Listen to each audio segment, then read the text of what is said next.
আসসালামু আলাইকুম, অপরূপা ব্লগ থেকে জানাই অনেক অনেক শুভেচ্ছা, ভালোবাসা। তোমরা কেমন আছো? আশা রাখি ভালো আছো। আমরা চাকরির পিছনে না ছুটে আমরা কিন্তু অনেককেই চাকরি দিতে পারি। তার জন্য প্রয়োজন কঠোর পরিশ্রম। পরিশ্রম না করলে কিন্তু সফলতা কখনোই আসে না। আর আমরা যত পরিশ্রম করব, একসময় না একসময় আমাদের সফলতার মুখ দেখা যাবে। তবে অবশ্যই ধৈর্য ধরতে হবে। প্রতিটি কাজই ধৈর্যের ফল আছে।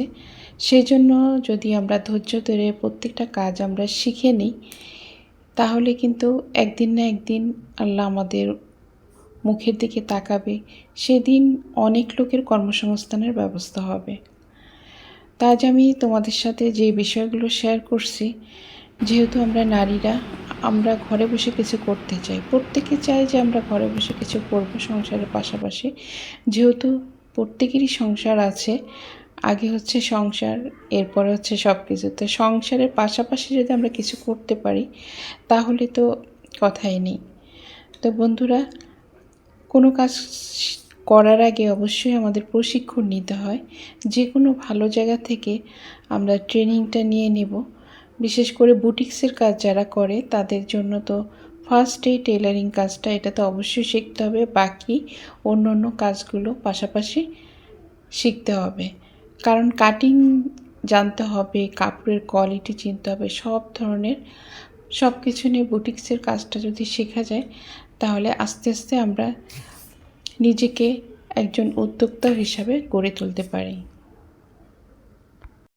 শুরুতে পথ চলাটা এত সহজ হবে না, একটু কঠিন হবে। তবে ধৈর্য হারা হতে হবে না। যে আমি শুরু করছি, শুরু করেই যে আমি ইনকাম করব এমন কোনো কথা না। ধৈর্য ধরে কাজটাকে একটু একটু করে এগিয়ে নিতে হবে। প্রথমে আমার পরিচিত যারা আছে তাদের সাথে অবশ্যই আমি শেয়ার করব যে আমি এই কাজগুলো জানি।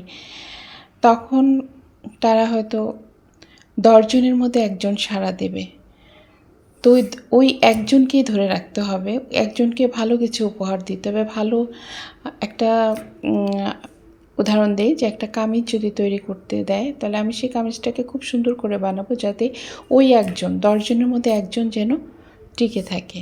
তো সেইভাবে প্রত্যেকটা কাজই আমি যদি ব্লকের কাজ করি, তো ব্লকের কাজটাও আমাকে অনেক সুন্দরভাবে করে দিতে হবে, যেন পরবর্তীতে ওই কাস্টমারটা আমার বাধা থাকে।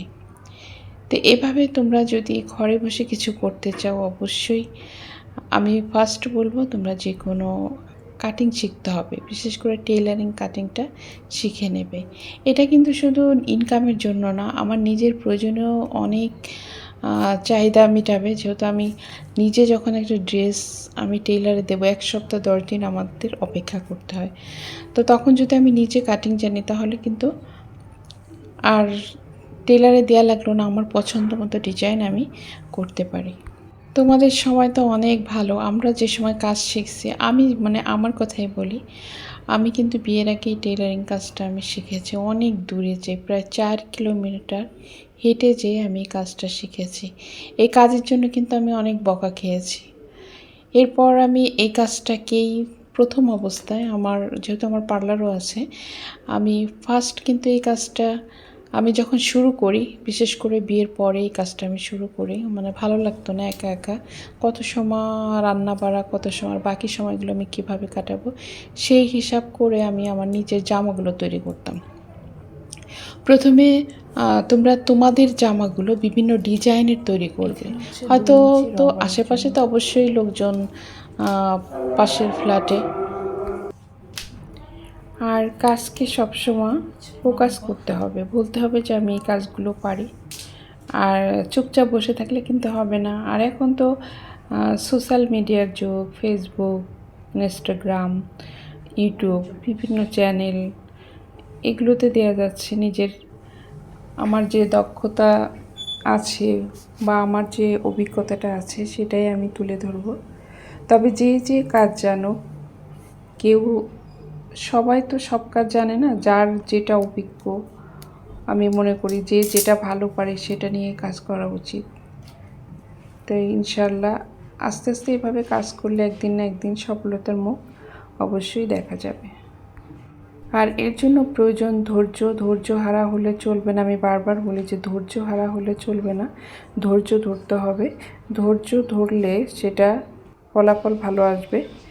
কারণ একটা দোকান যখন আমরা দেই তখন কিন্তু শুরুতেই কিন্তু ইনকাম আসে না, সেটার জন্য আমাদের কিছুটা সময় দিতে হয়। তো আমরা যে কাজটা নিয়ে আমরা শুরু করব সেটা প্রথম অবস্থায় যে আমরা যদি ধৈর্য হারা হয়ে যায় যে না আমার বিক্রি হবে না বা আমার কোনো ক্লায়েন্ট আসবে না, এই ধরনের মনের অবস্থা যদি থাকে তাহলে কোনো কাজে এগোনো সম্ভব না। আমি এখানে 39 ইঞ্চিতে একটা দাগ কেটে নেব। এটা হচ্ছে লম্বা যতটুকু লং, যেহেতু আমার 39 3 ভাগ দিয়ে ভাগ করব, তো 13 ইঞ্চি আসে। 13 ইঞ্চি আসে, 13 ইঞ্চিতে একটা মার্ক করব। আর আমি সাথে 2 ইঞ্চি যোগ করেছি লুজের জন্য, যেহেতু এটা কলি হবে। এই মাথাটা এখানে আমরা 3 ইঞ্চি উপর দিকে উঠিয়ে দেবো যাতে না ঝুলে যায়। আর নিচে সেলাইয়ের জন্য হাফ ইঞ্চি লম্বা রাখবো।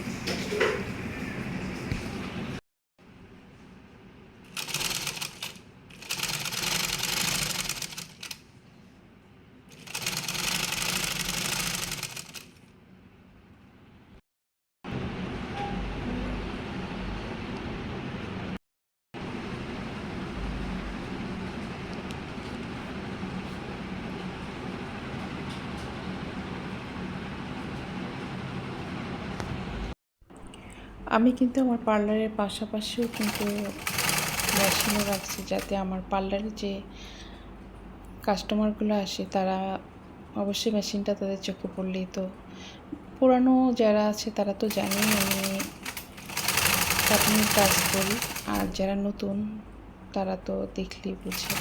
এর জন্য যারা আসবে প্রথম সবার সাথেই বলতে হবে, প্রচার করতে হবে।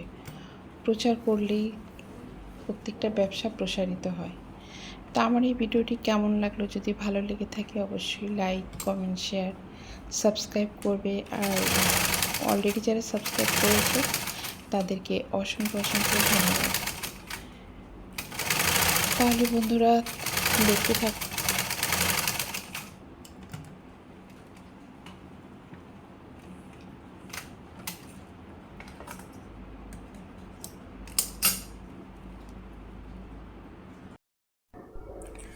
একটা সেলাই মেশিন কিন্তু আমাদের ভাগ্যের চাকা ঘুরিয়ে দিতে পারে, তবে এটার জন্য চাই ধৈর্য আর পরিশ্রম। প্রথম অবস্থায় সবাই কিন্তু কাজ দেবে না। ফার্স্ট যখন তোমরা কাজ শিখবে তখন কিন্তু কেউ দিতে যাবে না, বলবে হয়তো তোমরা নষ্ট করে ফেলবে, এটা ওটা আজে বাজে কথা বলবে, তো এগুলো কান দিবে না। তো ফার্স্ট তুমি চেষ্টা করবে তোমার নিজের ড্রেসগুলো তৈরি করতে।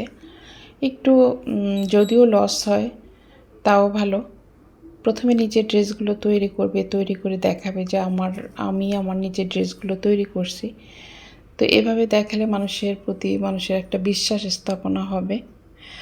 আর আত্মীয় স্বজনের কথা যদি বলি, আত্মীয় স্বজনের বিষয়টা হচ্ছে অন্যরকম। আত্মীয় স্বজন তো আরও কড়া, তারা প্রথমে দিবে না, তারা দিবেই না। আত্মীয় স্বজন কখনো কাজ দিবে না, এটা সবার ক্ষেত্রেই হয়। তবে যে কাজ যদি দেয় অন্য মানুষরাই দেয়।